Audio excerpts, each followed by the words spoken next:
تمام تعریفیں اس کریٹر کے لیے جس نے اس یونیورس کو ایک مقصد کے تحت پیدا کیا ہے.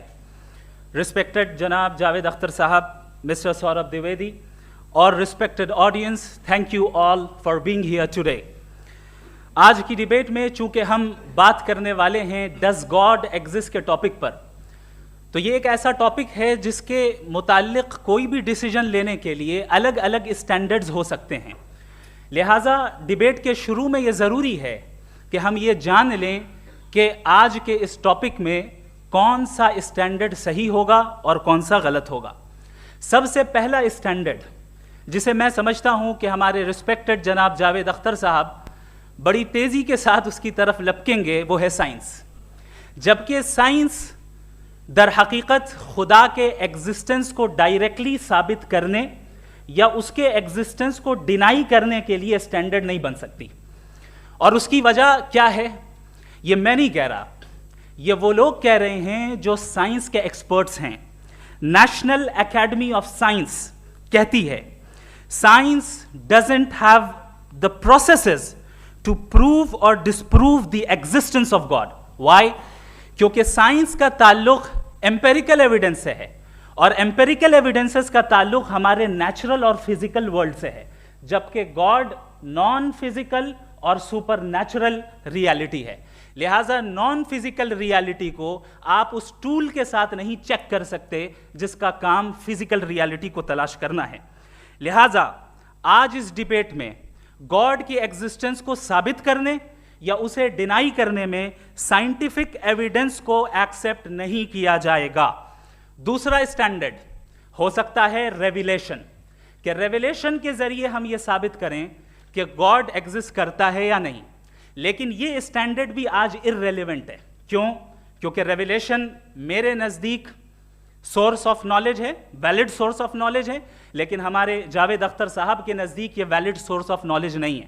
لہٰذا آج کی ڈیبیٹ میں ایک بھی ایویڈنس کسی بھی مذہبی اسکرپچر سے نہیں دوں گا تاکہ جاوید اختر صاحب کے لیے وہ ان ایکسیپٹیبل نہ ہو. تیسرا جو معیار ہو سکتا ہے وہ ہے آبزرویشن, کہ بھائی کوئی کہے کہ ہمیں خدا دکھاؤ, اگر ہے تو دکھاؤ, یا یہ کہ خدا کے ایگزسٹنس پر ایمپیریکل ایویڈنس دو, تو یہ ہے در حقیقت غلط ٹول کا استعمال کرنا. یہ ایسا ہی ہے کہ جاوید صاحب مجھ سے یہ مطالبہ کریں کہ مفتی صاحب آپ میٹل ڈیٹیکٹر کے ذریعے پلاسٹک ڈیٹیکٹ کر کے دکھائیں. اب چونکہ پلاسٹک ڈیٹیکٹ نہیں ہو پا رہی ہے لہٰذا plastic does not exist. No, you are using the wrong tool. اس ٹول سے پلاسٹک کو ڈیٹیکٹ نہیں کیا جاتا. لہٰذا میں سمجھتا ہوں کہ گاڈ کے ایگزسٹنس پر ایمپیریکل ایویڈنس کا مطالبہ کرنا ایک بچکانہ مطالبہ ہے, اور ہمارے رسپیکٹڈ جناب جاوید اختر صاحب اس اسٹیج سے اب بہت آگے نکل چکے ہیں. اب بچتا ہے ایک ہی اسٹینڈرڈ, اور وہ اسٹینڈرڈ ہے عقل, لاجک, ریزننگ. اور یہی وہ اسٹینڈرڈ ہے جس کے تحت گاڈ کی ایگزسٹنس کو ثابت کیا جائے گا یا گاڈ کی ایگزسٹنس کو ڈینائی کیا جائے گا. لیکن چونکہ یہ بہت امپورٹنٹ اور سینسٹیو ٹاپک ہے, اس لیے لاجیکل آرگیومنٹ بھی ایسا ہونا چاہیے جو ڈیفینیٹو ہو, انڈیفینیٹو نہ ہو, جو 2 اور 2 4 کی طرح بالکل واضح ہو, جسے لاجیکلی ریجیکٹ کرنا پاسبل نہیں ہو. فار ایگزامپل ہم کہیں ہمارے رسپیکٹڈ مسٹر سوربھ صاحب یہ ایک انسان ہے اور تمام انسان کانشیس بینگ ہے, لہٰذا نتیجہ کیا نکلا, ہمارے سوربھ صاحب بھی کانشیس بینگ ہے. کیا یہ انڈیفینٹ آرگیومنٹ ہے یا ڈیفینٹ آرگیومنٹ ہے؟ یہ ڈیفینٹ آرگیومنٹ ہے. یہ 2 اور 2 کی طرح واضح ہے, اس میں کسی طرح جو ہے لاجیکلی اس کو ریجیکٹ نہیں کیا جا سکتا. تو اگر آج ہمارے جاوید اختر صاحب ایسی کوئی عقلی دلیل اور لاجیکل ایویڈنس دیں خدا کے نہ ہونے پر جو ڈیفینٹ بھی ہو, تو میں یہ اعلان کرتا ہوں کہ یقیناً میں اس ایویڈنس کو قبول کروں گا اور اس پر غور کروں گا. لیکن ساتھ میں یہ بھی اعلان کر دیتا ہوں پریڈکشن کے طور پر کہ ایسا کوئی ڈیفینٹ آرگیومنٹ کوئی نہیں پیش کر سکتا. دلیل ہم دیں گے اور ڈیفینیٹو دلیل دیں گے, لاجیکل دلیل دیں گے, ایسی دلیل دیں گے جو انٹائر ایتھیسٹک ورلڈ اسے ریفیوٹ نہیں کر سکتی. چلیں اب ہم ایک ایگزامپل سوچتے ہیں, ایک سیناریو, سمپل سیناریو, تمام آڈینس سے گزارش ہے, ہم اور آپ ایک आइसोलेटेड आइलैंड पर हैं, ऐसा आइलैंड जहां पे हमसे पहले कोई कभी नहीं गया। चलते चलते आपके सामने अचानक आपने देखा एक पिंक कलर की बॉल पड़ी हुई है। सबसे पहला सवाल आपके जहन में क्या आएगा कि ये बॉल यहां क्यों आई, कैसे आई, ये पिंक कलर की ही क्यों है, कोई और कलर भी हो सकता था, ये इसी शेप में क्यों है, कोई और शेप भी हो सकता था। नेचुरली आप इस तरफ पहुंचेंगे कि कोई ना कोई है जिसने इन स्पेसिफिक प्रॉपर्टीज के साथ इस बॉल को बनाया है और यहां पे रखा है। चूंकि आप जानते हैं कि ये जो बॉल है इसका एग्जिस्ट करना जरूरी नहीं है, ये एग्जिस्ट कर भी सकती थी, नहीं भी कर सकती थी, और एग्जिस्ट करना ही था तो किसी और फॉर्म में करती, किसी और कलर में करती। अब आप इस बॉल को एक्सपैंड करते चले जाएं, एक्सपैंड करते चले जाएं, एक्सपैंड करते चले जाएं, यहां तक कि ये बॉल यूनिवर्स के साइज की हो जाए। बताइए कि क्या साइज के बढ़ जाने से सवाल बदल जाएगा? हरगिज नहीं बदलेगा। अभी भी सवाल रहेगा ये यूनिवर्स कहां से आया, इन स्पेसिफिक प्रॉपर्टीज के साथ कहां से आया, क्यों आया, किसने बनाया, ये सवाल उस वक्त भी वैलिड रहेगा। लेकिन ये सवाल अगर हम जनाब जावेद अख्तर साहब से करें तो चूंकि इनका वर्ल्ड व्यू एथिस्टिक है, और सिर्फ इनका नहीं, मतलब जितने भी एथिस्ट हैं और एथिस्टिक वर्ल्ड व्यू को रखने वाले से अगर आप ये सवाल करें कि ये यूनिवर्स कहां से आया, तो इनका जवाब या तो आर्ग्यूमेंट फ्रॉम इग्नोरेंस होगा या डॉगमेटिक होगा।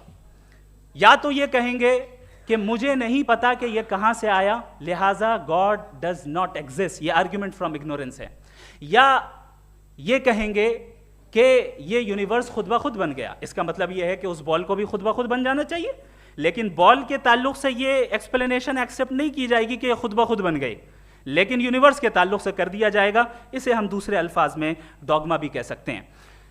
दूसरी चीज, हमारे जावेद अख्तर साहब जरूर गॉड ऑफ गैप्स की मिसाल भी जरूर देंगे, और मिसाल देंगे कि पहले ज़माने में बिजलियां कड़कती थी तो लोगों ने किसी एक खुदा की तरफ, और बारिश होती थी तो दूसरे खुदा की तरफ मंसूब कर दिया, उनके पास दलील नहीं थी। यह हमारा वर्ल्ड व्यू है ही नहीं, यह हमारा वर्ल्ड व्यू है ही नहीं, क्योंकि नेचुरल फिनोमेना के प्रोसेस की इंटरप्रिटेशन को जान लेने से यह कहां से साबित हो गया कि गॉड एग्जिस्ट नहीं करता है। इस पर मैं इंशाअल्लाह अभी आगे बात करूंगा।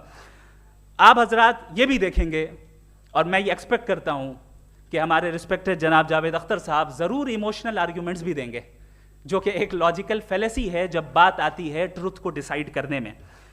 क्यों?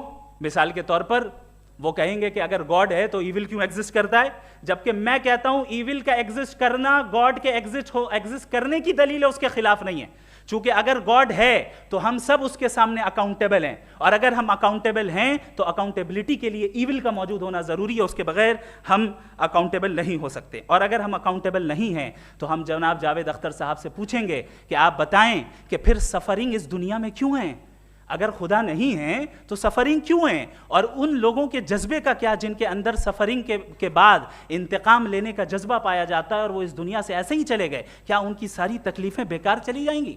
अब आ जाएं उसी एग्जाम्पल की तरफ कि बॉल, मुझसे अगर कोई पूछे इस बॉल को किसने बनाया और या इस एक्सपेंडेड बॉल को किसने बनाया, मैं कहूंगा कि चूंकि ये यूनिवर्स और इस यूनिवर्स की तमाम चीजें कॉन्टिंजेंट हैं। कॉन्टिंजेंट होने का मतलब ये होता है कि जो अपने एग्जिस्टेंस पे किसी के ऊपर डिपेंड करती हो, तो जाहिर है ये यूनिवर्स कॉन्टिंजेंट है। और अगर कोई चीज कॉन्टिंजेंट नहीं है तो मैं रिक्वेस्ट करूंगा कि मुझे दिखा दें कि कौन सी चीज यूनिवर्स में कॉन्टिंजेंट नहीं है, हम भी जरा गौर कर लें और हम भी देख लें।